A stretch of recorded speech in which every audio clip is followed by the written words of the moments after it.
All right, let's jump right into this. Welcome to what I honestly consider a global masterclass in digital creation. Today, we're diving into a premium, future-ready note on web architecture. Look, if you've ever looked at the digital economy and wondered, how exactly are people building real wealth, launching these massive scalable SaaS companies, or landing incredibly high-paying freelance careers? Well, this right here is your starting line. Understanding how the web actually works, literally from the surface level you see, all the way down to the server room, is the ultimate foundation. You don't just want to be a consumer of the modern web anymore. We want you to be an architect of it. So picture a real-world scenario for a second.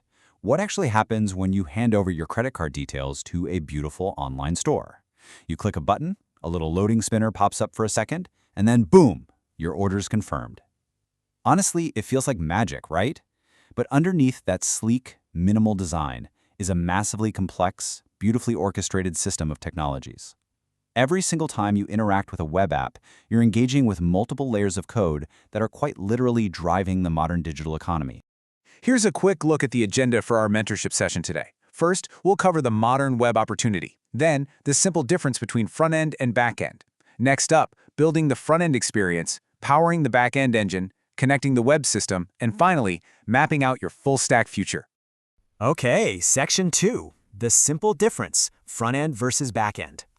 The absolute easiest way to wrap your head around this distinction is to imagine that online store again. The front end is exactly what the user interacts with. It's your visible storefront. It's the product images you scroll through, the shopping cart you fill up, those buttons you click. The back end, on the other hand, is what powers the application behind the scenes. Think of it as the hidden warehouse, the highly secure vault, and the accounting ledger, all rolled into one. It's handling the actual product data, the user accounts, inventory, orders, payments, and all the strict business rules. To have a functioning, profitable business, you absolutely need both. Moving on to Section 3, building the front-end experience, also known as the client side. So the crucial takeaway here is that the front end, the actual interface where your users experience your digital product, is built on a classic triad of technologies. First, you have HTML, which provides the structure of the web page. It's very much like the wooden frame and walls of a house. Then you've got CSS, which brings the style. It controls the layout, the colors, the typography, basically the interior design. And JavaScript? Well, JavaScript adds the behavior and interactivity. It's the spark that allows a website to open dynamic menus, validate forms in real time, and create those highly interactive dashboards you see in top-tier apps. Together, these three form the absolute rock-solid foundation of front-end development.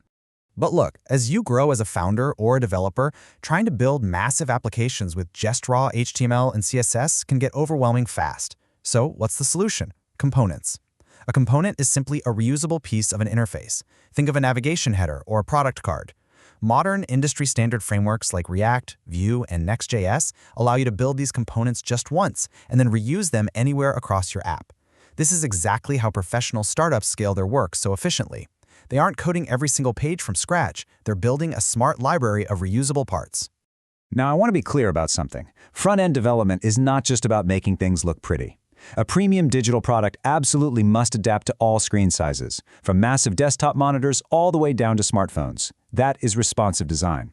Furthermore, you've got to build interfaces that can be used by as many people as reasonably possible, and that includes folks using screen readers or keyboard navigation. That's accessibility. These aren't just nice-to-haves, they are crucial elements of interface engineering. Because if your app isn't responsive and accessible, you are literally leaving money on the table and locking potential users out of your business.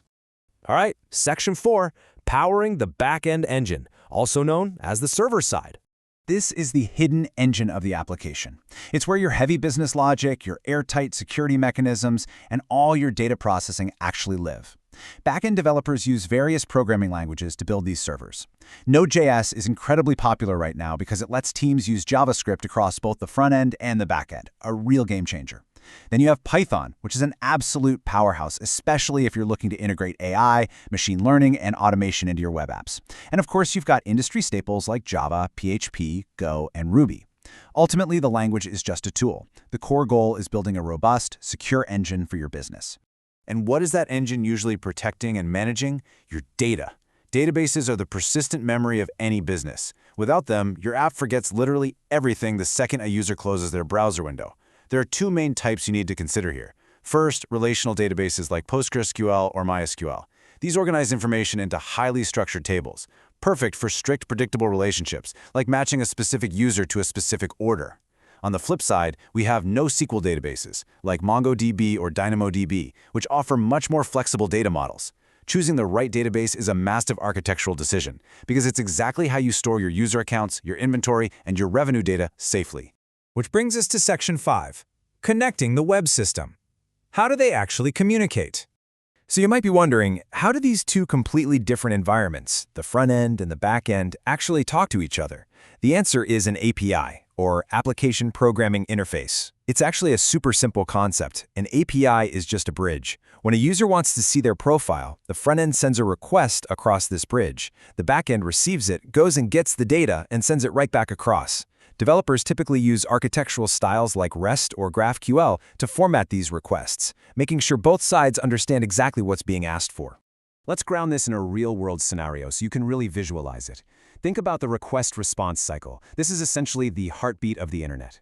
Let's say you're logging into an app. Step 1, you type your password into the browser. Step 2, the front end fires off an API request to the server. Step 3, the back end receives it and asks the database, hey, does this user exist and is this password correct?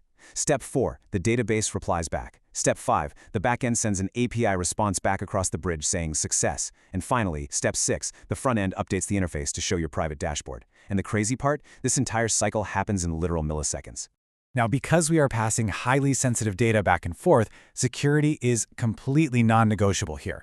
There are two concepts that people constantly confuse but are absolutely vital for you to understand. Authentication is about identity. It asks, who are you? You prove this with passwords, biometrics, or social logins. Authorization, however, is about permissions. It asks, what are you actually allowed to do? Just because you are authenticated doesn't mean you're authorized to access the admin dashboard or delete products, right? Building trustworthy digital assets means strictly enforcing both of these, while, of course, encrypting everything with HTTPS. Section 6, your full-stack future, building complete products. So the real crucial part of everything we've covered today culminates right here, in this complete application architecture.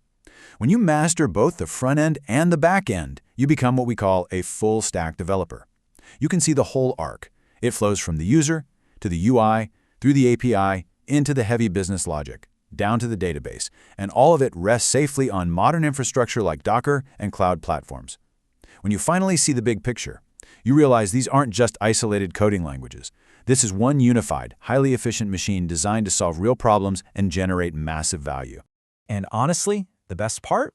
You can start monetizing this knowledge immediately. Here is a totally actionable roadmap for you. If you're a beginner, start by building and selling beautifully responsive landing pages to local businesses. As you move into the intermediate level, you can start freelancing by building e-commerce front ends or creating custom REST APIs.